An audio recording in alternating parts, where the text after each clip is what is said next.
नमस्कार दोस्तों। Law of one यानी एक का कानून, या कह लीजिए एक का ज्ञान, या कह लीजिए एक के तरीके, यह उसका 20वें सत्र का भाग 2 है। दोहराया जाता है कि इस किताब द्वारा दी गई सभी सूचनाएं और जानकारियां आप जान भी सकते हैं, मान भी सकते हैं, नज़रअंदाज भी कर सकते हैं और सिरे से खारिज या नकार भी सकते हैं, क्योंकि यह आपकी फ्री विल है जो कि एक अनंत रचयिता द्वारा आपको दी गई है। एक बात और कही जाती है कि लॉ ऑफ वन पूरी तरह से सबके लिए फ्री है। यदि कोई इकाई या व्यक्ति इसको निजी स्वार्थ के लिए इस्तेमाल करे तो वह उसकी व्यक्तिगत जिम्मेदारी होगी। एक बात और कही जाती है दोस्तों इसके साथ, कि यदि कोई व्यक्ति इस किताब को अपनी भाषा में परिवर्तित करके दूसरों से साझा करना चाहे तो वह कर सकता है, क्योंकि वह भी उसकी फ्री विल है। तो पहला सवाल डॉन करते हैं। ऐसा प्रतीत हो रहा है कि अब वर्तमान में हमारा जीवन काल उन इकाइयों के लिए जो तीसरी घनत्वता में नए नए आए हैं काफ़ी छोटा है। क्या यह सही है? तो रा कहते हैं, हाँ यह सही है। जिन इकाइयों ने किसी न किसी तरह से खुद को तेजी से विकास के लिए उपयुक्त विकृतियों को सीखा या सिखाया है, वे अब कम जीवन काल के दायरे में काम कर रहे हैं। तो दोस्तों यहाँ पर डॉन ने जो सवाल किया कि ऐसा लग रहा है कि अब जो नए लोग यहाँ पर पैदा हो रहे हैं ना, उनकी ज़िंदगियाँ धीरे धीरे छोटी होती चली जा रही हैं। तो रा ने कहा हाँ ये ऐसा है, क्योंकि अब जो माध्यम है वो तेज़ी से लग रहे हैं, इस वजह से ये जो सीखना और सिखाने का काम है ना, ये कम दायरे में रह के होगा, मतलब कम आयु काल में होगा ये। तो आगे डॉन कहते हैं, धन्यवाद। पहले बड़े चक्र के दौरान महासंघ ने लोगों को किस प्रकार की सहायता दी ताकि उनकी आध्यात्मिक प्रगति हो सके? तो रा कहते हैं, कुछ लोगों की मदद महासंघ के वे सदस्य जो आपकी धरती के निचली सतह में रहते हैं उन्होंने की, और कुछ लोगों की मदद महासंघ के उन सदस्यों ने की जो मंगल ग्रह में रहने वाली प्रजातियों को धरती पर स्थानांतरित करने में मदद कर रहे थे। हालांकि महासंघ का सहभाग सीमित था, क्योंकि यह जरूरी था कि आध्यात्मिक तौर से उलझन की प्रक्रिया को भी आगे बढ़ने दिया जाए, ताकि उस वक्त धरती पर रहने वाले लोग अपना रास्ता खुद अपनी पूरी आज़ादी से और इच्छा से चुन सकें।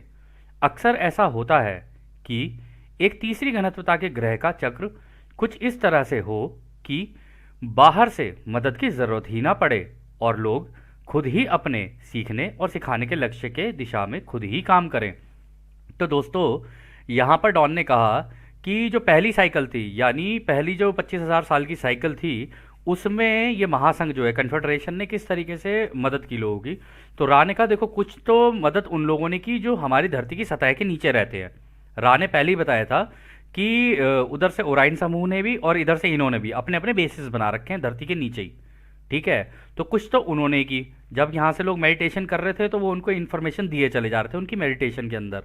और इसके आगे रा ने यह भी कहा कि जिन ग्रह रक्षकों ने उस वक्त वहाँ से स्थानांतरण किया, यानी मंगल ग्रह से जो लोगों की आत्माएं थी उनको यहाँ लाए, फिर उनको शरीर दिए, वो सारी चीज़ की, वो भी मदद कर रहे थे। और हालांकि उन्होंने ये भी कहा है कि ये ज़रूरी है कि तीसरी घनत्वता में उलझन, यानी कि उलझे रहें, ये भी होने दिया जाए। ऐसा नहीं है कि बीच में आके कोई आपको कहे अरे रे रे नहीं नहीं तुम गलत कर रहे हो, अरे रे नहीं नहीं तुम गलत कर रहे हो, क्योंकि किसी को कुछ करने से रोकना भी उसकी आज़ादी का उल्लंघन है।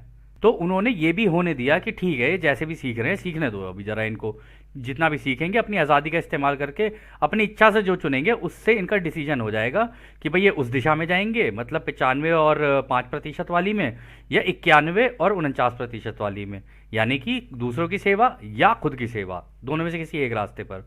और इसमें भी उन्होंने ये कहा है कि अक्सर ऐसा होता है कि तीसरी घनत्वता यानी थर्ड डेंसिटी का जो प्लैनेट होता है ना, उसके अंदर बाहर से मदद की ज़रूरत होती नहीं है, अनलेस अनटिल कोई मांग ले कि हाँ भाई हम फंस गए हैं, हमारे को दिक्कत आ रही है, अब हमारी मदद करो। तब ये जो है कन्फेडरेशन कूदती है मैदान में कि हाँ अब इनको हमारी ज़रूरत पड़ रही है, अब इनको देते हैं हम अपनी सर्विसेज। तो खैर आगे डॉन कहते हैं, तो मैं यह अनुमान लगाता हूँ कि यदि पहले बड़े चक्र के अंत तक अधिकतम क्षमता हासिल की गई होती तो लोगों का ध्रुवीकरण या तो खुद की सेवा या दूसरों की सेवा की तरफ हो जाता, और उनकी कटाई या तो सकारात्मक या नकारात्मक चौथी घनत्वता में हो जाती। फिर उनको किसी अन्य ग्रह पर भेज दिया जाता, क्योंकि हमारी धरती तो अगले 50,000 वर्षों तक तीसरी घनत्वता में होती। क्या मैं सही सोच रहा हूँ? दोस्तों अच्छा सवाल है कि मतलब उस पहले चक्र के अंदर कुछ लोग ऐसे भी रहे होंगे, या फिर यहाँ पे एक अंदाज़ा लगाया गया है कि भाई उस समय पे जिन लोगों ने खुद की सेवा का रास्ता चुना या दूसरों की सेवा का रास्ता चुना, उसके अकॉर्डिंगली उनको दूसरे प्लेनेट पर शिफ्ट कर दिया जाएगा। ये हुआ होगा क्योंकि उसके बाद तो अगले 50,000 साल की जो हमारी थर्ड डेंसिटी वो तो चल ही रही थी। तो इसमें ऐसा नहीं हो सकता ना कि फिर वो दोबारा यहाँ से कटाई करा के इसी प्लेनेट के ऊपर दोबारा आए, मतलब अपनी हार्वेस्ट करा के दोबारा यहीं पर ही आए। तो रा कहते हैं आपकी सोच सही भी है और जटिल भी। मूल इच्छा यह है कि एक व्यक्ति पहले खोजे और फिर एक में मिल जाए। यदि कोई व्यक्ति एक क्षण में ऐसा कर सकता है तो वह एक क्षण में आगे बढ़ सकता है, और इस प्रकार यदि यह एक बड़े चक्र के अंत में होता है तो उस चक्र के अंत में तीसरी घनत्वता के ग्रह को खाली कराया जाता है। यह एक अनंत ब्रह्मांड में तीसरी घनत्वता के विकास का एक तरीका है कि पहले चक्र के बाद एक छोटी कटाई होती है और जो बचे हैं वे और भी अर्थपूर्ण रूप से ध्रुवीकृत हों, ताकि तीसरा बड़ा चक्र इस प्रक्रिया को पूरा करे और कटाई पूरी हो जाए। तो दोस्तों यहाँ पर जो रा कह रहे हैं ना, ये एक प्रोसेस है। ये एक प्रोसेस को बताने की कोशिश कर रहे हैं कि देखो, पहले तो अलाउ किया जाता है कि नहीं, हाँ तुम्हें जो करना है तुम कर लो, जैसे तुम्हारी ठीक है, तुम जिस डायरेक्शन में जाना चाहते हो उस डायरेक्शन में चले जाओ। और उन्होंने यहाँ पे एक बड़ी इंपॉर्टेंट बात कही है कि जब ये पूरी 75,000 साल की साइकिल खत्म होती है ना, तो ग्रह खाली कराया जाता है। ऐसा नहीं है कि कोई भी साइड यहाँ पे रह जाएगी, खाली होगा तो पूरा का पूरा ही ग्रह होगा। चाहे कोई ग्रह को जीतने की कोशिश करे या कुछ भी करे, जो बीच में आया फिर आप सोच ही लेना उसका क्या हाल होगा। और उन्होंने ये कहा कि देखो, पहली कटाई जो होंगी ना छोटी छोटी होंगी, पहले 25,000 साल की छोटी सी एक कटाई होगी, दूसरी छोटी सी होगी, फिर जो तीसरी होती है ना, मतलब पीछे से जितने भी निकल निकल के अगले अगले चक्र के अंदर जा रहे होते हैं, फिर एंड में जाके पूरा जितना सबका होता है ना एक साथ ही होती है फिर सबकी कटाई। उसमें से कौन किस दिशा के अंदर निकलता है वो उसके अपने अपने जो उसने चुनाव किया होता है और उसके अकॉर्डिंगली जो काम किया होता है उसके हिसाब से उसकी कटाई हो जाती है। तो अगला सवाल डॉन करते हैं, तो क्या उस वक्त महासंघ यह देखने की उम्मीद कर रहा था कि 25,000 वर्ष की अवधि के अंत में 1% कटाई चौथी घनत्वता सकारात्मक और 1% कटाई चौथी घनत्वता नकारात्मक होगी? तो दोस्तों यहाँ पे पता है क्या बात हो रही है? यहाँ पर ये हो रहा है कि पहले 25,000 साल की साइकिल में क्या ये उम्मीद लगा के बैठे हुए थे क्या महासंघ के लोग कि 1%, मतलब 1%ers जिनको हम लोग बोलते हैं, वो या तो नेगेटिव साइड में होंगे और कुछ 1% जो होंगे वो पॉजिटिव साइड में होंगे? क्या ये उम्मीद लगाई थी क्या उन्होंने? तो रा कहते हैं हाँ यह सही है। आप पहले बड़े चक्र में हमारी भूमिका को एक माली के रूप में देख सकते हैं जो मौसम को जानते हुए बसंत की प्रतीक्षा करने में संतुष्ट है। जब बसंत ऋतु ना आए और बीज अंकुरित नहीं हो तो माली को ही बाग में काम को आरंभ करने के लिए आना पड़ता है। तो दोस्तों यही वाली बात है, यहाँ पे वो कहने लगे कि जब हमने देखा कि एंड तक अब पहुँचते पहुँचते, मतलब पूरी की पूरी अब ये जो हमारी 75,000 साल की साइकिल ख़त्म होने वाली है, तो कह रहे कि जब हमने देखा कि ये तो आगे ही नहीं बढ़ रहे हैं, ये तो कुछ ना तो चुनाव कर रहे हैं और ना ही ये किसी डायरेक्शन में जा रहे हैं, और ना ही अभी खोए पड़े अपनी अपनी दुनिया के अंदर, और ना ही इन लोगों को ये पता चल रहा है कि एक्चुअली में करना क्या है। कहते इस वजह से हम लोगों को उतरना पड़ा। हम तो बिल्कुल माली की तरह काम करते हैं कि भाई बसंत ऋतु खत्म होगी, फिर उसके बाद बीज अगर नहीं उगे तो फिर उनको उतरना ही पड़ेगा उन बीजों को देखने के लिए कि उतर क्यों नहीं, ये कर क्यों नहीं रहे हैं, पक क्यों नहीं रहे हैं या बढ़ क्यों नहीं रहे हैं। तो खैर आगे डॉन कहते हैं, तो क्या मैं यह समझूं कि पहले 25,000 वर्ष के अंत में ना तो सकारात्मक और ना ही नकारात्मक चौथी घनत्वता की कटाई हुई थी? तो रा कहते हैं हाँ यह सही है। ओराइन समूह ने उस चक्र के दौरान तीसरी घनत्वता के लोगों को अपनी जानकारी देने का प्रयास किया था, लेकिन यह जानकारी किसी के कानों तक नहीं पहुंची। तो दोस्तों पहले 25,000 ईयर्स की उसमें भी साइकिल में भी ओराइन समूह ने कोशिश की थी कि किसी तरीके से इनके बीच में विभाजन पैदा किया जाए, लेकिन वो उस समय के लोग थे ही इतने भोले, उन्हें समझ ही नहीं आएगी क्या है क्या नहीं है। तो आगे डॉन कहते हैं, यह जानकारी देने के लिए ओराइन समूह ने किस प्रकार की तकनीक का प्रयोग किया था? तो रा कहते हैं यह 2 तरह की तकनीक थी।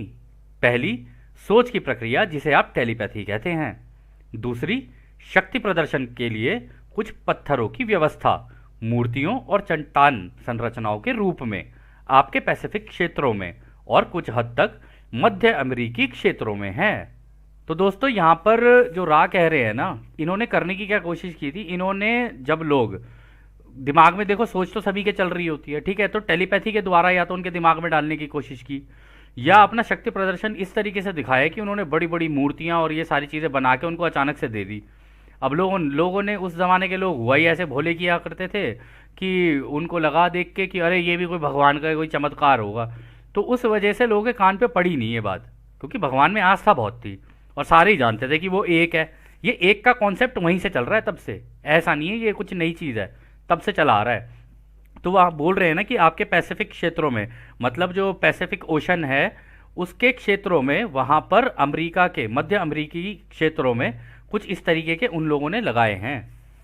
तो डॉन कहते हैं क्या आप ईस्टर द्वीपों के स्टोन हेड्स के बारे में बात कर रहे हैं? तो रा कहते हैं हाँ यह सही है। तो दोस्तों अगर आपको चेक करना हो तो इनको स्टोन हेंजेस बोलते हैं। हम आपको टाइप करके बता देते हैं क्या बोलते हैं। तो दोस्तों इनको इस तरीके से लिखा जाता है, ईस्टर आइलैंड स्टोन हेंजेस। यदि आप चेक करेंगे तो आपको पता चल जाएगा कि ये किस बारे में बात हो रही है यहाँ पे। तो दोस्तों उसी से मिलती जुलती ना आपको एक और आकृति मिलेगी जिसको बोलते हैं जॉर्जिया गाइडस्टोन्स। ठीक है, यदि आप चाहें तो इसको भी देख सकते हैं। इसमें ना 10 कमांडमेंट्स लिखी हुई हैं, जैसे कि कोई आपको कह रहा हो कि ऐसा कर और वैसा ना कर, इस तरीके की कोई गाइडलाइंस आपको दे रहा हो कि तुम ऐसा करो ऐसा करो ऐसा करो ऐसा करो। अब ये हम आपकी उसके ऊपर छोड़ते हैं स्वतंत्र इच्छा पर कि आप इसको कैसे लेंगे। बस उसमें ये देखा जा सकता है कि क्या ये आज़ादी का उल्लंघन है या नहीं है। यदि आप उसको ऐसे देखेंगे तो शायद आपको बेहतर समझ में आए। और इन गाइड स्टोन्स के ऊपर जो चीज़ें लिखी हुई हैं ना, वो संस्कृत में, हिब्रू में, अंग्रेज़ी में, चाइनीज़ में और भी दो चार भाषाएं और हैं, उन सब में लिखी हुई है। ऐसा लग रहा है देखने में जैसे कि सबको कुछ गाइडलाइंस दी गई हो कि तुम ऐसा करो और तुम ऐसा करो, इस टाइप का। खैर वो जो भी है वो हम आपके ऊपर छोड़ते हैं कि आप इसको कैसे लेंगे। तो अगला सवाल डॉन करते हैं, यह पत्थरों की संरचना कैसे लोगों को स्वयं की सेवा का मार्ग अपनाने के लिए प्रेरित करती हैं? तो राह कहते हैं, कल्पना कीजिए कि उस वक्त के लोगों को ऐसे शक्तियों की दया की ज़रूरत महसूस होती है जिन्हें वे नियंत्रित नहीं कर सकते। और अगर कोई व्यक्ति ऐसी किसी मूर्ति या चट्टान को देख ले जो सिर्फ शक्तियों से भरा है, तो वह अपनी आज़ादी को अपनी इच्छा से उन शक्तियों को समर्पित कर देगा जो दूसरों पर अधिकार जताने की और विकृति की संभावना को बढ़ा सकता है। तो दोस्तों यहाँ पर वो यही कह रहे हैं कि अगर मान लो कोई एक भोली सी एक सभ्यता है और उनके सामने कोई ऐसे बड़ी बड़ी चट्टानें और मूर्तियाँ बना दें, तो वो तो अपनी आज़ादी से यही सोचने लगेंगे ना, अरे यार ये भी कोई भगवान की कोई शक्ति है, तो उसकी पूजा पाठ करने लग जाए हो सकता है। और उन्हें ये भी ना पता चले कि ये बनाई किसने किसने ना बनाई है। ठीक है, और इसमें यह भी हो सकता है कि फिर वो उसकी पूजा करने लगे, दूसरे लोग ना करें तो दूसरों को अपने से अलग देखने लगे, तो उसकी वजह से एक विभाजन पैदा हो सकता है। इसी बात को रा यहाँ कह रहे हैं। तो आगे डॉन कहते हैं, ये स्टोन हेड्स कैसे बनाए गए थे?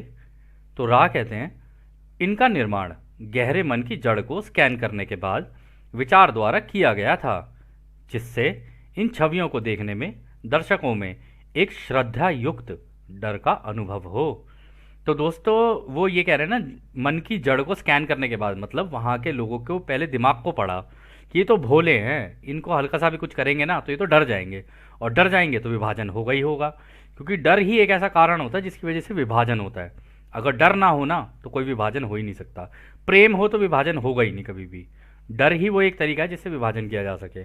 और यहाँ पर भी वो कह रहे हैं कि श्रद्धा युक्त डर का अनुभव हो, यानी इतनी बड़ी बड़ी जो चीज़ें हैं उनको देख के कोई इंसान या तो एकदम से ऐसा अचंभित हो जाएगा या डर जाएगा कि हे भगवान किसने बनाया ये, तो हो सकता है उसके अंदर डर पैदा हो जाए, और डर से विभाजन के होने के चांसेस रहते हैं। इसीलिए रा ने यहाँ पर यह बात बोली।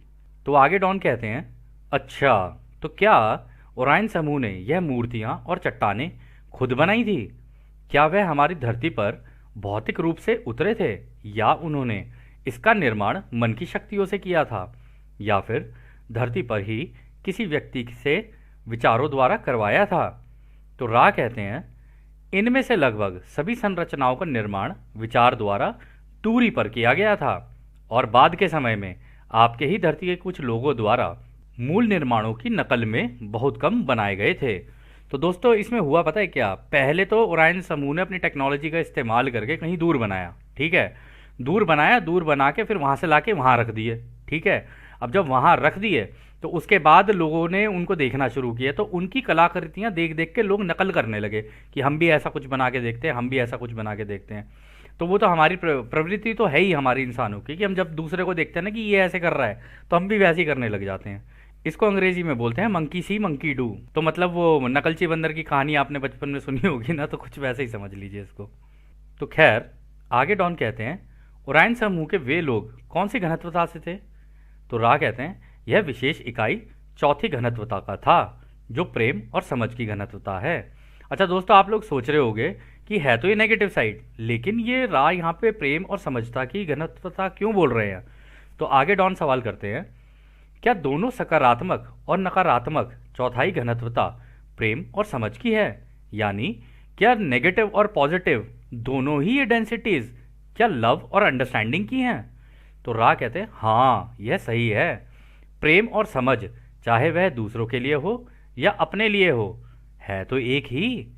तो दोस्तों यहाँ पे पता है वो क्या बताना चाह रहे हैं? कह रहे देखो, एक तरफ प्रेम और रोशनी का ज्ञान है, वो जो कि दूसरों की सेवा के लिए है। एक तरफ है टेक्नोलॉजी और डर का ज्ञान, ठीक है, और खुद से प्रेम करने का ज्ञान, वो तुम अपने लिए इस्तेमाल कर सकते हो क्योंकि तुम्हें अपने से प्रेम है, यानी अपने अपने बारे में सोचते हो, दूसरों की तुम्हें कोई चिंता नहीं है।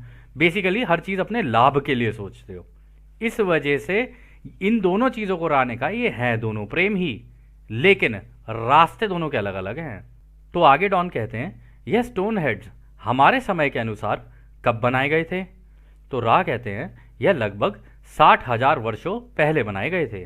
तो डॉन कहते हैं, और दक्षिणी अमेरिका में कौन सी रचना बनाई गई थी? तो रा कहते हैं, इस स्थान पर कुछ विशिष्ट मूर्तियां और संरचनाएं चट्टानों और मिट्टी से बनाई गई थी। तो आगे डॉन कहते हैं, क्या इसमें नाजका की पंक्तियां भी शामिल हैं?